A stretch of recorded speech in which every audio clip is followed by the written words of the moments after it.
Okay, let's start with a sound check.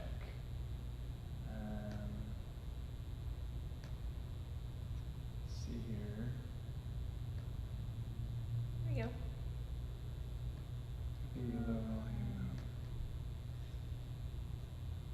Let's see, starting with a sound check. This should work better. So let me know if it sounds okay or if there's any problems.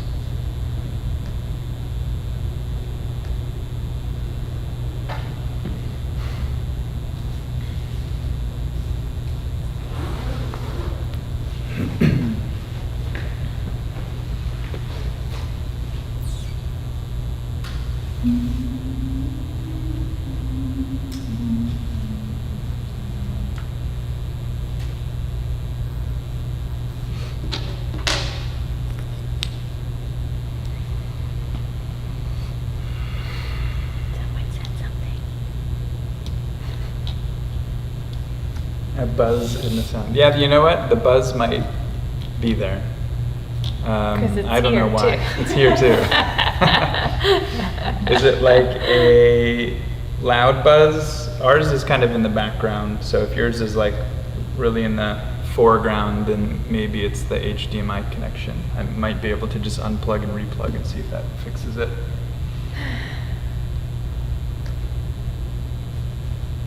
There is a humming, and it's not Isha. That's what your mom says. Oh, thanks, Mom. Should we try? Whatever you think. Let me just try real fast. With the streaming will continue, but you're going to lose image. Do you want to turn off the speaker first and see if that's what the buzzing that they're Yeah, we'll try different modes. So it might just be the speaker for some reason. We don't know why it's buzzing, but... So let us know if that fixed the humming, buzzing issue.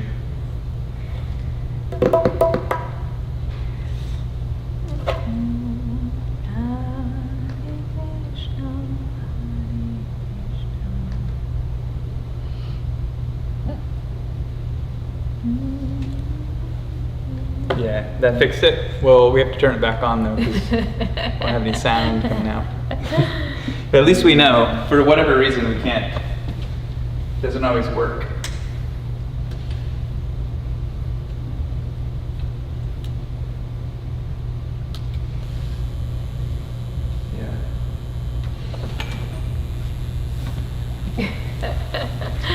Surprise! It's a gift from Krishna. Yes.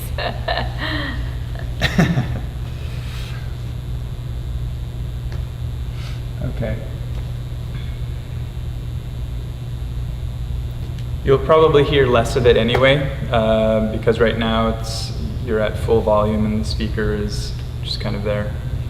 So you're getting a more enhanced humming, buzzing sound, and then when we're going to do music, we're going to turn your volume down a lot, so the buzzing will start to go in the background, and you'll just hear more of the music on the front. So it might just be for this portion. Okay.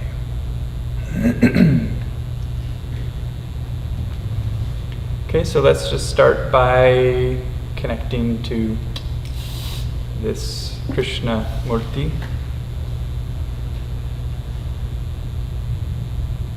So this specific Krishna Murti is very kind of saturated in Swamiji's grace. It was kind of lived with him at his house, so it's kind of imbued with his presence. So very active.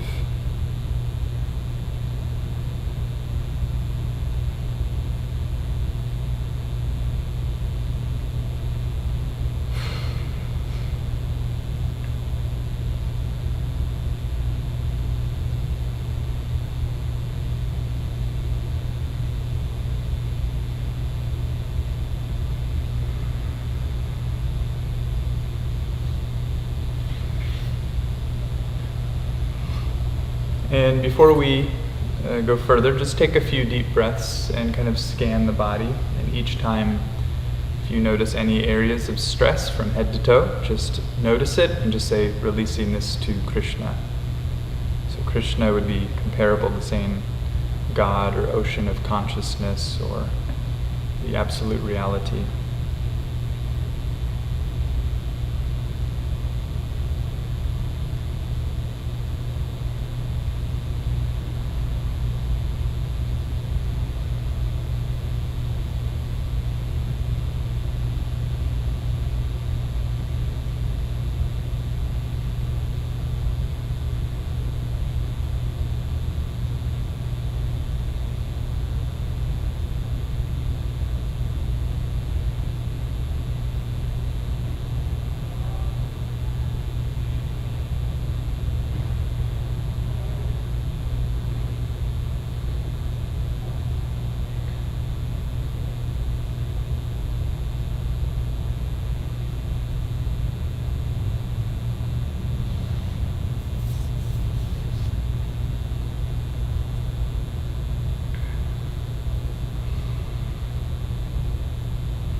As well as offer your emotions to Shri Krishna, offer your thoughts.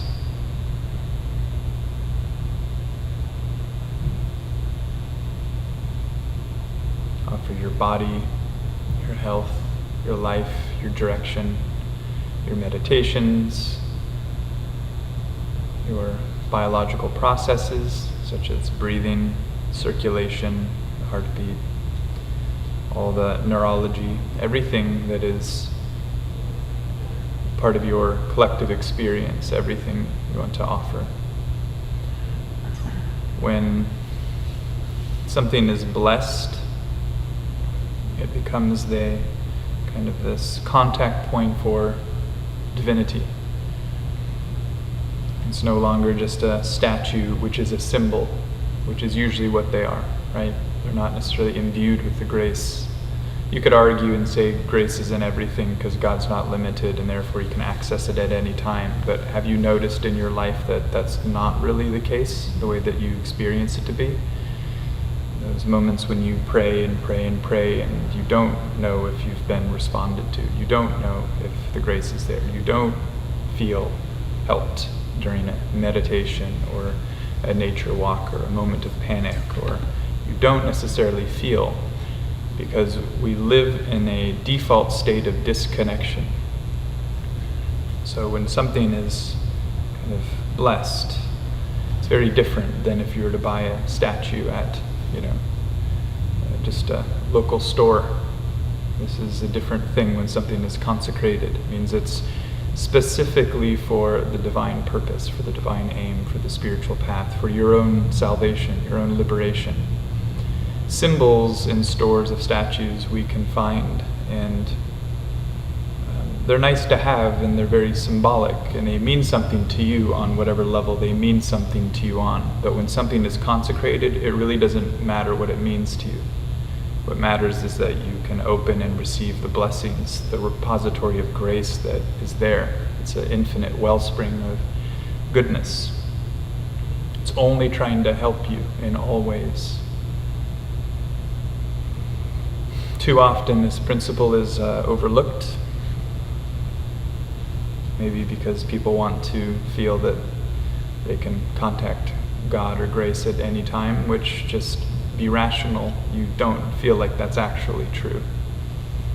Or you don't experience the effect of the grace, so you don't really know if it's happening or not. So we're interested in actual experience of God, actual God realization, God experience, samadhi, absorption into the infinite principle. We're not interested in symbols.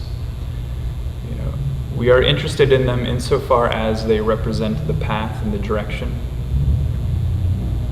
kind of the way. But we are looking for something greater than just, in a way of speaking, just symbols. We're looking for a deep, authentic connection to grace, to be moved, motivated, to be experiencing a grace-led and grace-accomplished life. Not a pray to God, but feel like you're so invested in all that you do that you are feeling like you're 100% the doer, 100% the thinker, the actor, the emoter, the participator. You're 100% egoically entrenched.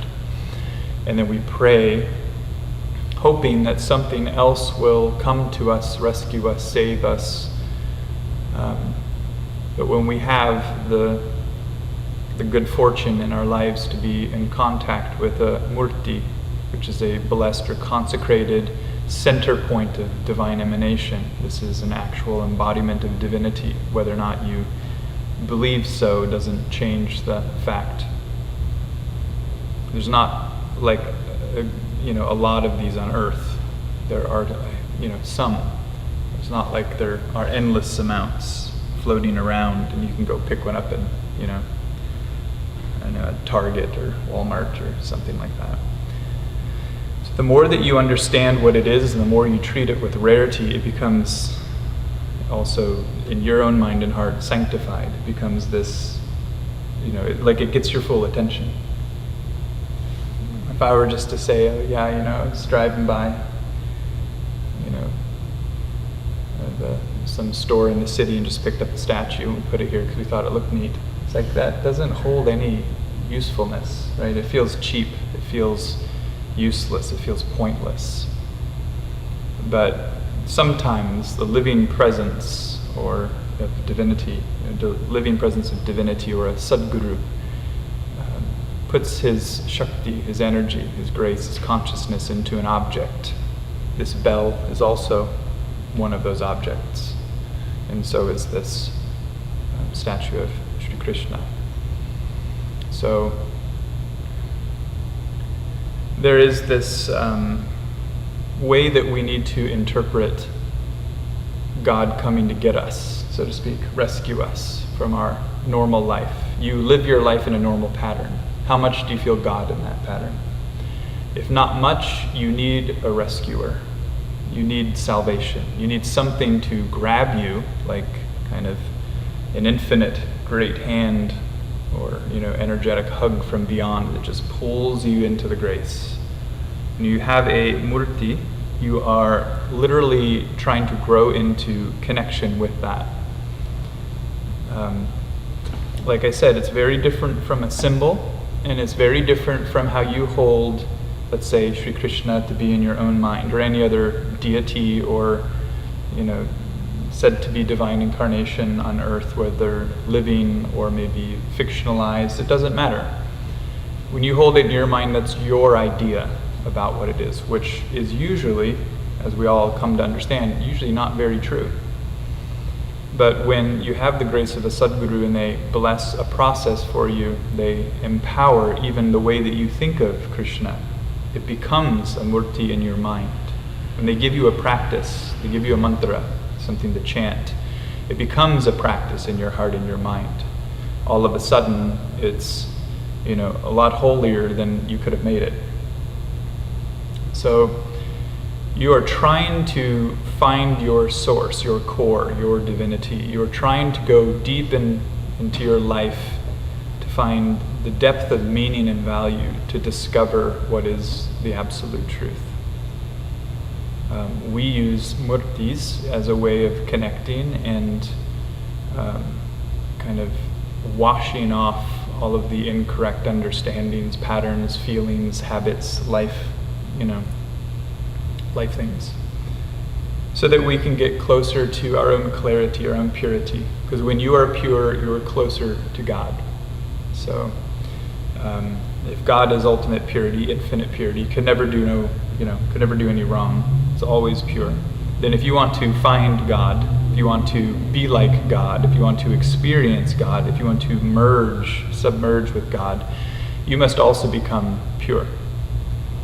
So as I've said many times before, this whole path is a principle based off of the journey from ashuddh to shuddh. So impurity to purity. So when we connect to a consecrated item. It doesn't even have to be a statue. It could have been, the root of a plant. It could have been a dust ball. It could have been a rock. It could have been, a handful of rice. It doesn't need to be symbolically linked. But if somebody gives you something like a dust ball that you normally find in your pocket, they say, here you go, it's blessed, it's the ultimate Shakti in the universe. You might not believe it. You might think it's a joke. You're like, I have many of those blessed dust balls in my pocket. But it's just something that doesn't mean anything to you. So the reason why a statue is consecrated is because it holds value, it holds meaning in our minds. We look at it, if you don't understand it, the symbol doesn't mean anything. If you come to understand the symbol, then it starts to mean something to you. If you read all the stories that the symbol is representing, then it means a lot more to you. If you read about it, think about it, and know all the stories left to right, you just know everything about it. And it becomes to you in your heart like a living God. This becomes to you like an external form, like a manifestation of that God to you, just so that you could look at it, focus on it, and just burn off your karma. Get rid of all the impediments to your own salvation. So this becomes a tool for enlightenment. So it gets lost in the things of the universe. Every single, location on online where you can find some allegedly holy mantra, yantra, etc. And you have to get the Shakti or the empowerment from a being who actually knows its essence, its reality, or the true meaning, the true reality of the mantra is not there. Same with everything else. Same with herbs, same with everything. So we're mostly just like a fish swimming around in a swamp. And we have become so accustomed to it, we think that the pockets of the clarity we have created is like the beautiful divine, but you're completely, unaware of the ocean, the divine ocean of bliss and purity, grace and consciousness. So you have to be a special fish to swim in kind of the pond water, the fresh water, the the brackish water, the mixing of that and the salt, and then go into the ocean, salt water, to be a very special fish.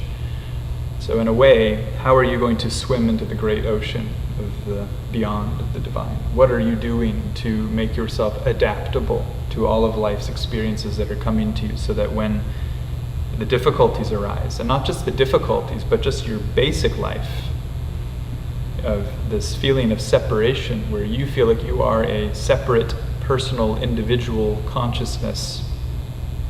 And, what are you doing to soften the boundary, playing with that sense of solidity?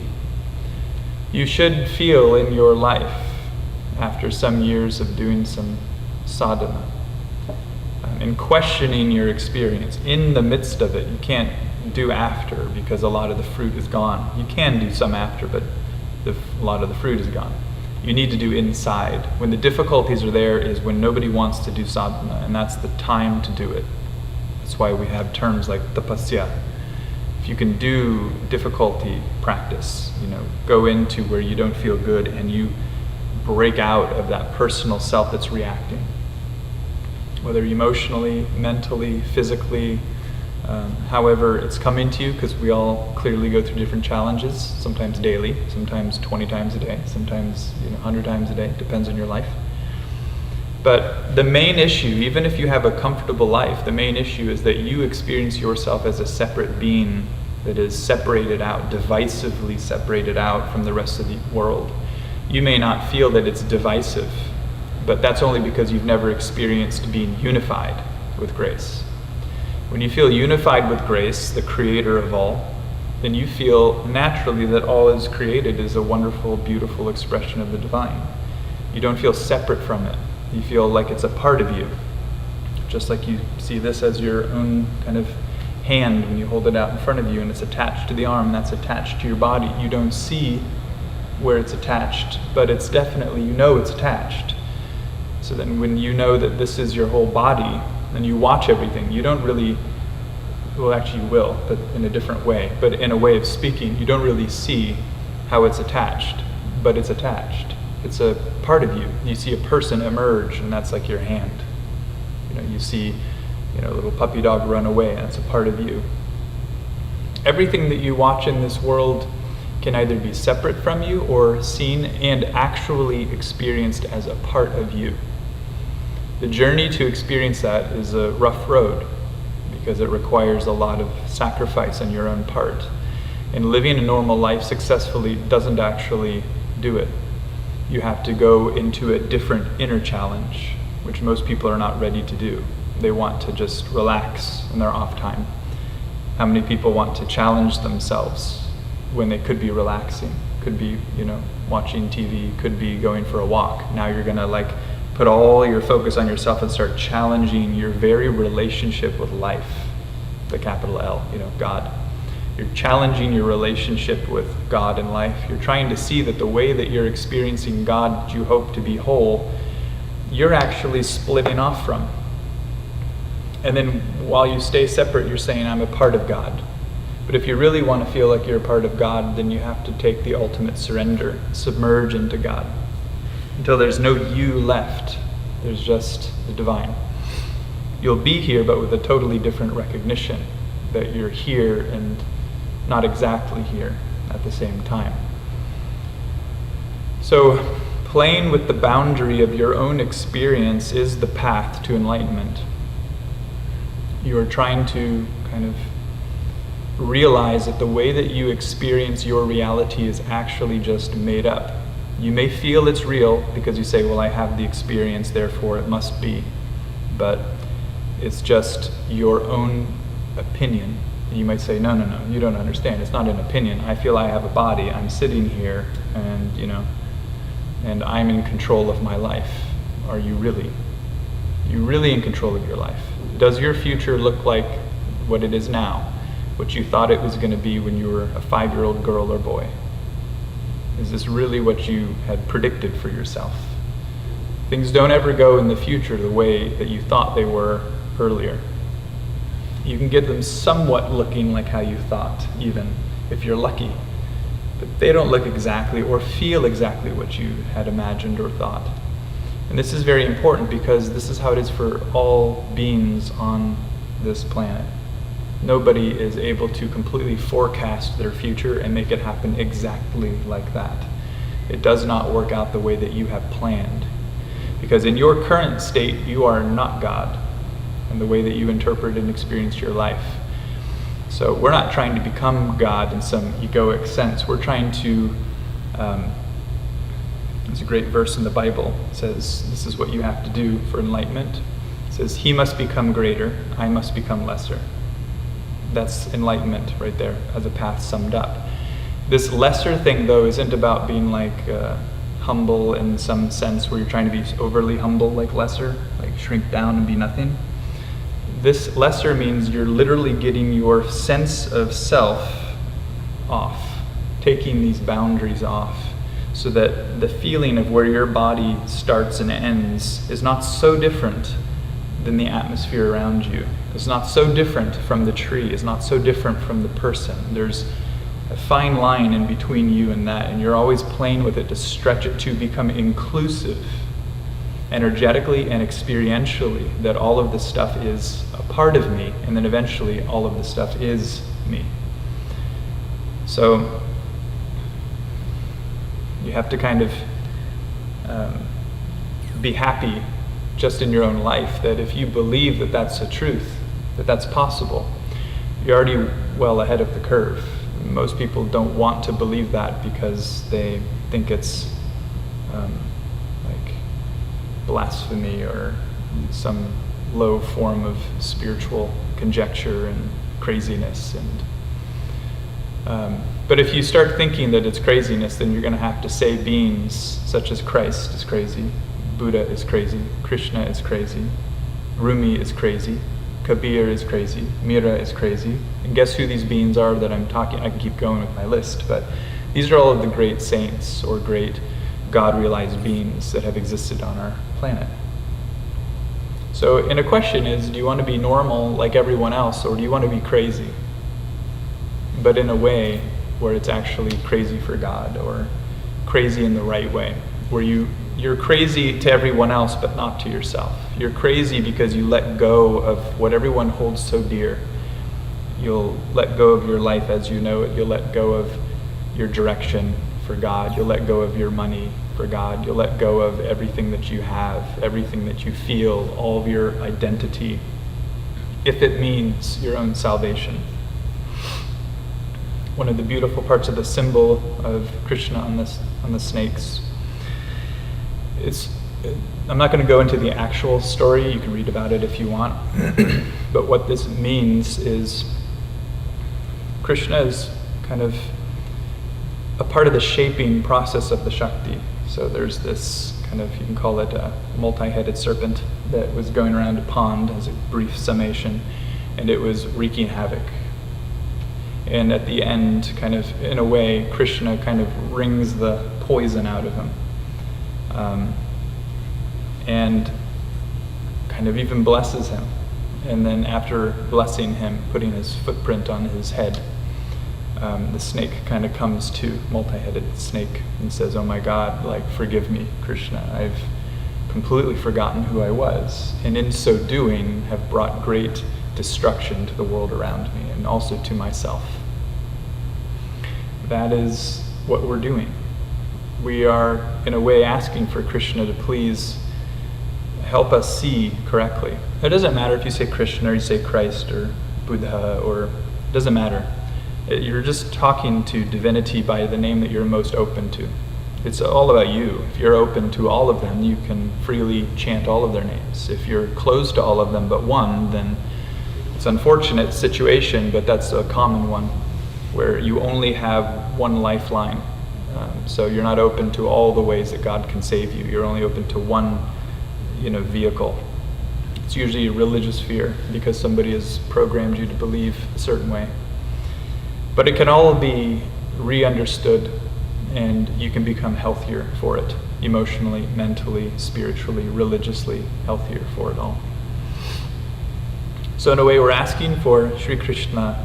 Shri means like of the highest regard, or like there's nothing more than this. Kind of like what am I going to look for? I found it. So when you say something like Shri, you're kind of saying like I have found it. Like I don't need to look anywhere else. It should be an ultimate kind of expression of your conscious attention and focus. You don't need anything other than this. Like you've found it, and you have nothing else to think about. You have nothing else to do. You're settled. So it's a very beautiful thing. So we are going to do a little bit of a puja. A puja just comes from the root pun, and that is coming from punya, which means to do, or an action of a higher expression. So whenever you're doing this all the time, so when you think something good, that's punya. When you think something bad, it's called pap. So you have punya and pap. You can decide where you want your energy to flow. Through thought, these are your three karma. You have your thought, your speech, and your action. You don't have anything else that you're capable of. Those are your three lines of action. So then it's important, where's your mind fixed? Is it on God, which means on the process of submerger? Mostly we could say not. So if it's not, then fix it, right? You're supposed to be the great architect to your own destiny. If you want to fix it, if you want a different destiny, then where do you feel like you're headed? Fix it. So fix it. If you speak and what you speak about is low, or you might use high words but your motives are low, or they're not as high as they should be, fix it. If you're speaking or your motives when you speak are lower, you really need to fix it for your own good. Other people will benefit too, but for your own good. And of course your actions. So you have your actions, you have your thoughts, you have your speech. So think right, speak right, live right. Obviously this is Buddhist Dharma. So right living, right action, right speech. So This is important. You need to think right, which means according to punya. So we're going to do a puja, which is a way of taking your energy and uplifting it. Normally you would be doing a puja, so therefore when you do your physical action, you're uplifting through your physical action. Because let's say I could just sit here like this, that's one way I could put my energy towards my action, just kind of be lazy and just not really care and disconnected. Or I can say, wait a second, that's not right. Let me sit up straight. Let me offer this position of sattva, this spiritual focus. Spiritual because you're disciplining yourself. A disciple is one who is eager to discipline oneself. Disciple does not mean the lazy one who somehow squeaks by and makes it to enlightenment, which somehow I think is a common thought. I'll just cruise and see what happens. You can cruise in certain things in life, but you can't cruise in your path because it doesn't somehow get fixed that way. So look at your actions in your life. Look at your actions now. Look at your thoughts now. Look at your emotions now. Look at the way that you think and speak and would like to say something, maybe in response to me, even in your own mind. What would that be? Where is it at?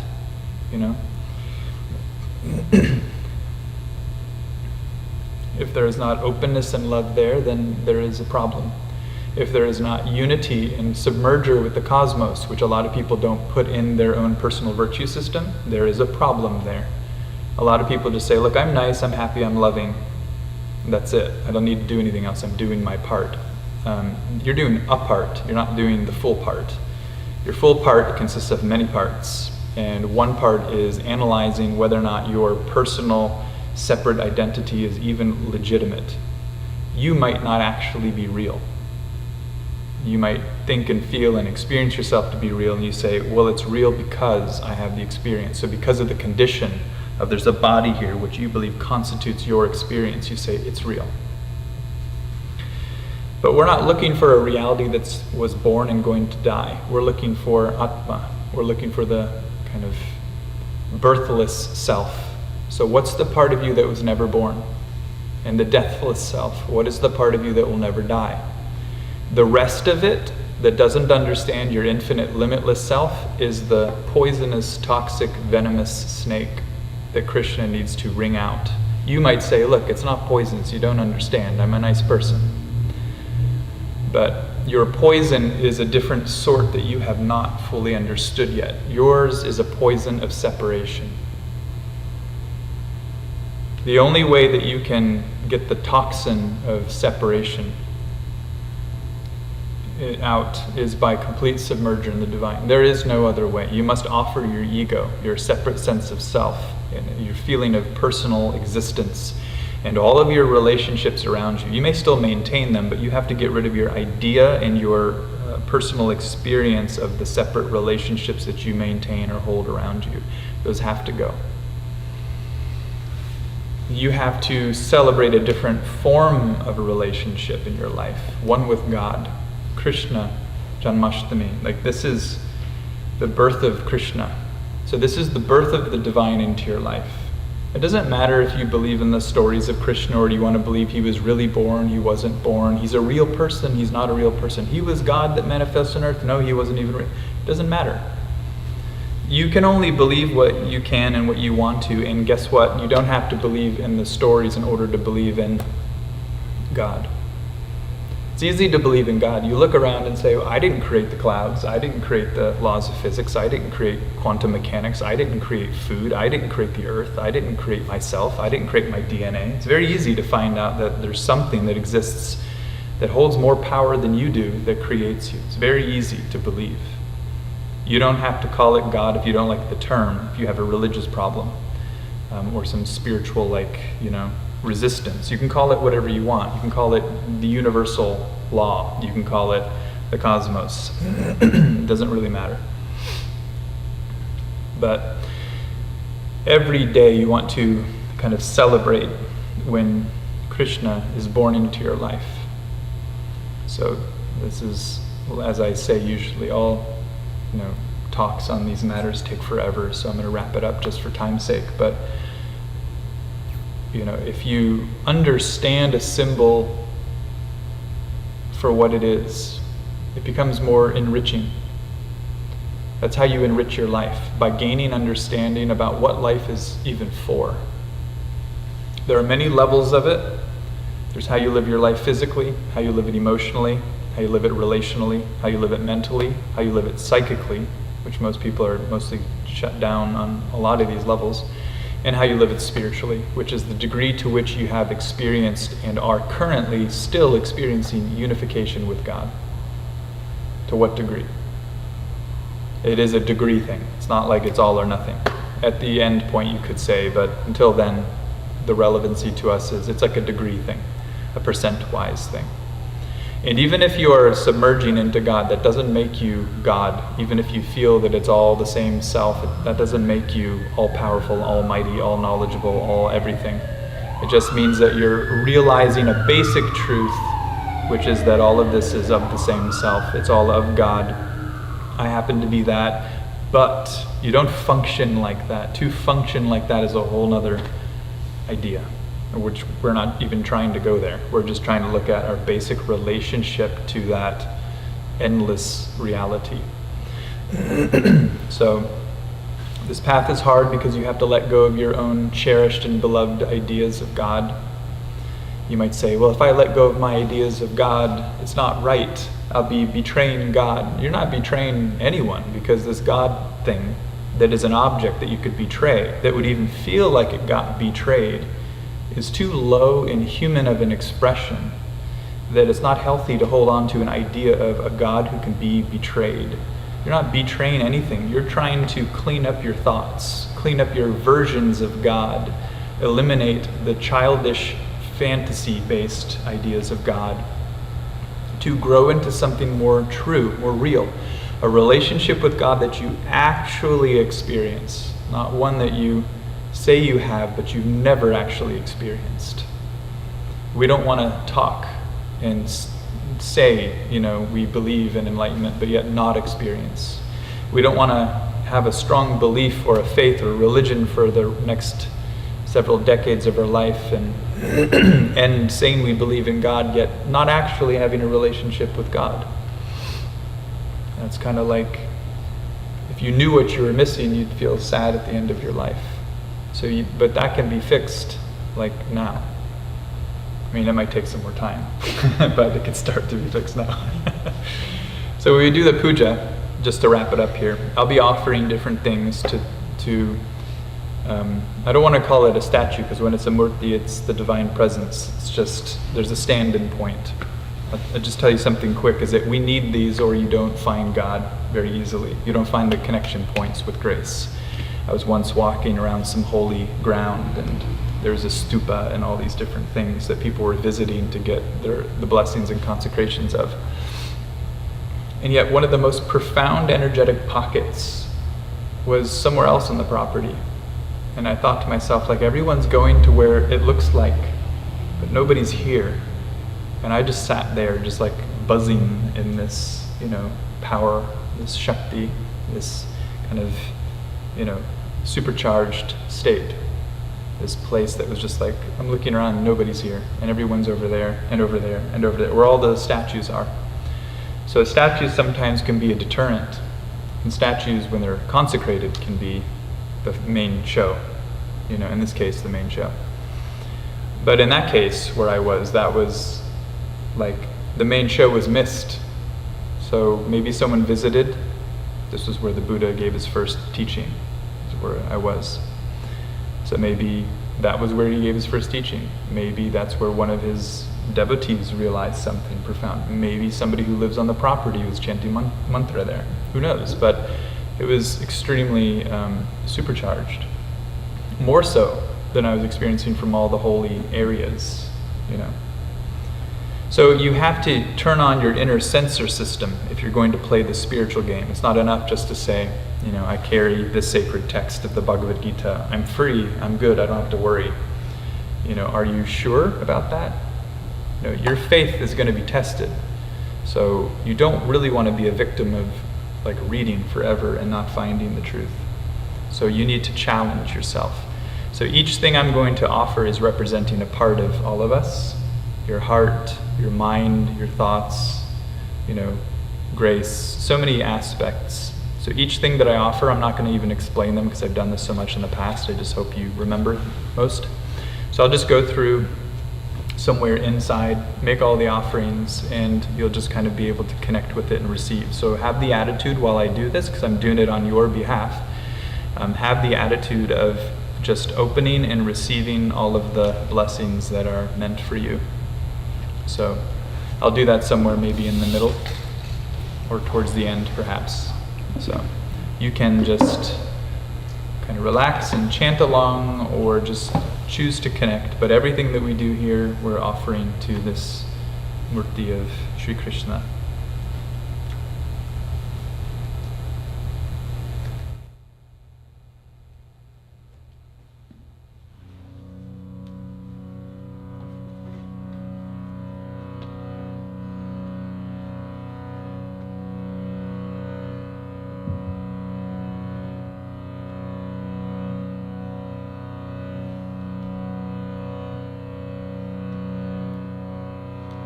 Om. Om. Om. Om. Om. Om. Om. Om.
Apologies.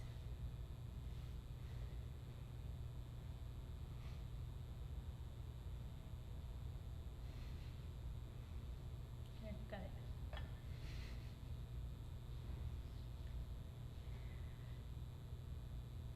The Hare Krishna song came in right before Satsang, so I was trying to remember it, so I recorded it so I wouldn't forget.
Govinda,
So we ask for the grace of Sri Krishna to be in our lives, in our hearts, in our minds. Some extension into our personal lives, into our personal experience. From this infinite, limitless ocean of consciousness, we ask for a touch-in point, contact. Experiential point of reference to know that you are real.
May your grace be with us throughout the remainder of our night, into the next morning, and throughout the week. Om Shanti, Shanti, Shanti.